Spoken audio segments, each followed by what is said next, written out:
മഹാങ്ങന്റെ സ്വപ്നം പറഞ്ഞേ. 64,006 കുടുംബങ്ങളിൽ 64,005 കുടുംബങ്ങൾ അതിദാരിദ്ര്യമുക്തമായി കഴിഞ്ഞു. ഒരു കുടുംബമാണ് ബാക്കിയുണ്ടായിരുന്നത്.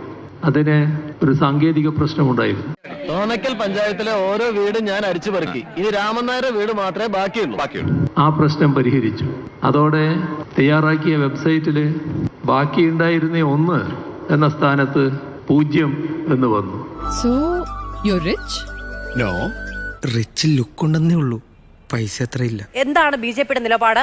അതിദാരിദ്ര്യം തുടച്ചു നീക്കപ്പെട്ട സംസ്ഥാനമാണ് കേരളം എന്ന പ്രഖ്യാപനത്തെ, സർക്കാരിന്റെ പ്രഖ്യാപനത്തെ ബിജെപി എങ്ങനെ കാണുന്നു? ഇതിനെക്കുറിച്ച് 2 വാക്ക് പറ. 2024-2025 എത്തിയപ്പോഴേക്കും ഇന്ന് മുഖ്യമന്ത്രി പറഞ്ഞിട്ടുണ്ട് ഈ അതിദാരിദ്ര്യ സമ്മേളനത്തിൽ കേരളം ഒരു അത്ഭുതമാണ്. അത് ശരിയാ, കേരളം ഒരു അത്ഭുത, ചെമ്പിനെ സ്വർണ്ണമാക്കുന്ന ഒരു അത്ഭുതമാണ്. സ്വർണത്തെ ചെമ്പാക്കുന്ന അത്ഭുതമാണ്. 2024 5.92 ലക്ഷം കുടുംബങ്ങളെ ഒരൊറ്റ വർഷം കൊണ്ട് അതിദാരിദ്ര്യത്തിൽ നിന്ന് മുക്തമാക്കിയിട്ടുണ്ടെങ്കിൽ ഗിന്നീസ് റെക്കോർഡ് കൊടുക്കണം പിണറായി വിജയൻ. ഏതൊക്കെയാണെന്നും ആരൊക്കെയാണെന്നും ഉള്ള വ്യക്തവും വടിവത്തതുമായ ബോധം എനിക്കുണ്ട്. ഞാൻ പോസിറ്റീവ്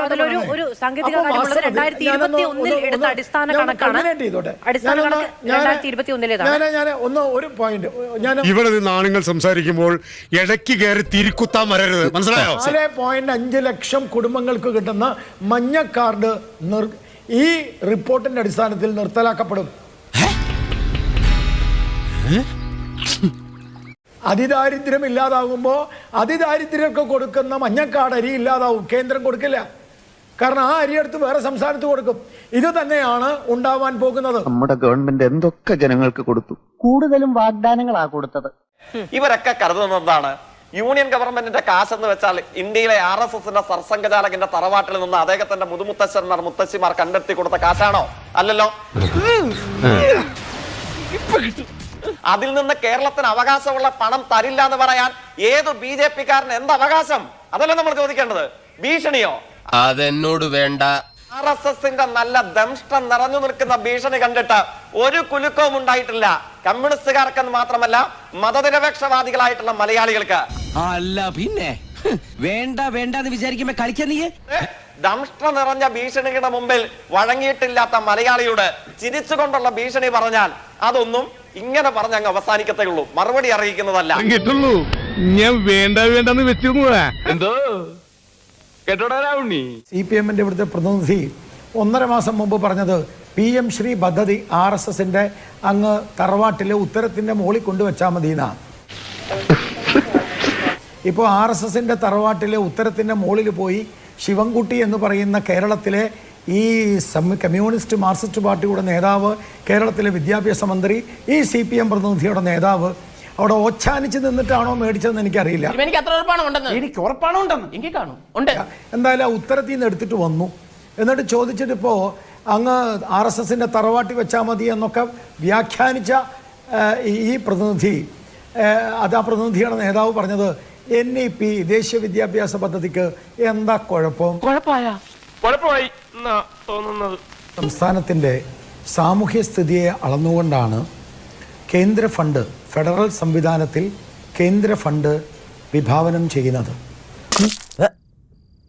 അതല്ലാതെ ഒരു സംസ്ഥാനത്തെ ഇത്ര ആളുകൾ നികുതി കൊടുത്തു, അതനുസരിച്ച് ഞങ്ങൾക്ക് പൈസ തരണം എന്ന് പറയുന്നത് ഒന്നുകിൽ വിവരമില്ലായ്മ, അതല്ലെങ്കിൽ ആ കാര്യത്തെക്കുറിച്ചിട്ട് കൃത്യമായിട്ടുള്ള ബോധ്യമില്ലായ്മ. സർ, ഇവനൊക്കെ ഒരേ ഒരു സെൻസേ ഉള്ളൂ, നോൺസെൻസ്. കാരണം ഇന്ത്യ ഭരിക്കാനോ ഇന്ത്യ ഗേറ്റിന്റെ 7 അയലോക്കത്ത് നിൽക്കാനോ യോഗ്യതയില്ലാത്ത പാർട്ടിയുടെ ആളുകളാണ് ഈ വാദങ്ങളൊക്കെ പറയുന്നത്. അവര് AKG സെന്ററിന്റെ തറവാട്ടിൽ നിന്ന് കൊണ്ടുവരുന്ന ഫണ്ടാണ് കേന്ദ്ര ഫണ്ട് എന്നവർ ധരിക്കുന്നതാണ്. അല്ലെങ്കിൽ അമ്മായി അച്ഛനും മരുമോനും കൂടി സംഘടിപ്പിക്കുന്നതാണ് ഈ കേന്ദ്ര ഫണ്ട് എന്നൊക്കെ ധരിക്കുന്നത് കൊണ്ട് അങ്ങനെ സംസാരിക്കുന്നതാണ്.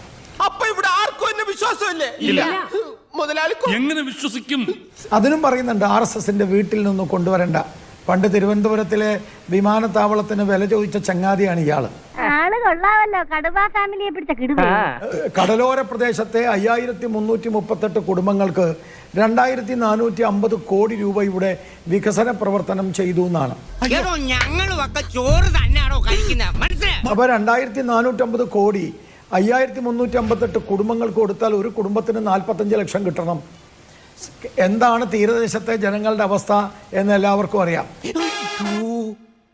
പിന്നെ ഇന്നത്തെ MP രാജേഷിൻ്റെ, ഞാൻ വിഷയത്തിലേക്ക് വരാം, ബാക്കി കാര്യമൊക്കെ പോട്ടെ, അതൊക്കെ ഈ വിവരമില്ലാത്ത ഏർപ്പാടിൽ പരിഹസിച്ചു പറയുന്നവരുടെ ആ ഗണത്തിൽ ഞാൻ അങ്ങ് തള്ളിക്കളയുകയാണ്.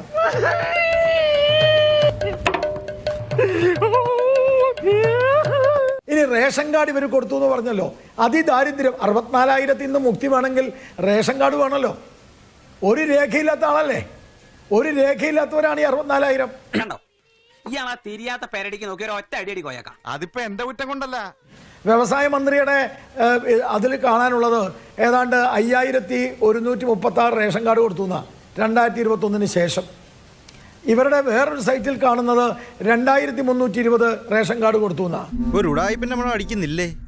കള്ളത്തരം, കള്ളവടി പൊട്ടിക്കാനല്ല, ഈ കള്ളവടി പൊട്ടിക്കാൻ ആർക്കും പറ്റും.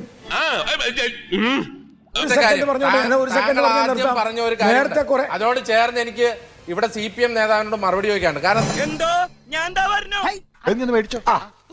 എങ്ങനെയാണ് 5,98,800 എന്നുള്ളൊരു കണക്ക് അതിദാരിദ്ര്യർക്ക് കൊടുക്കുന്ന AAY കാർഡ്, ആ AAY കാർഡിൽ ഇനി അതിദാരിദ്ര്യർ ഇല്ല എന്നും ഈ 64,000 അതിൽ പെടാത്ത ആളുകളാണ് ഏതാണ് ശരി? 64,000 5,98,000 പെട്ടതാണോ അല്ലയോ? ഞാൻ പറഞ്ഞിട്ടില്ല കേട്ടോ, താങ്കളാണ് പറഞ്ഞത്. താങ്കൾ CPM-ന്റെ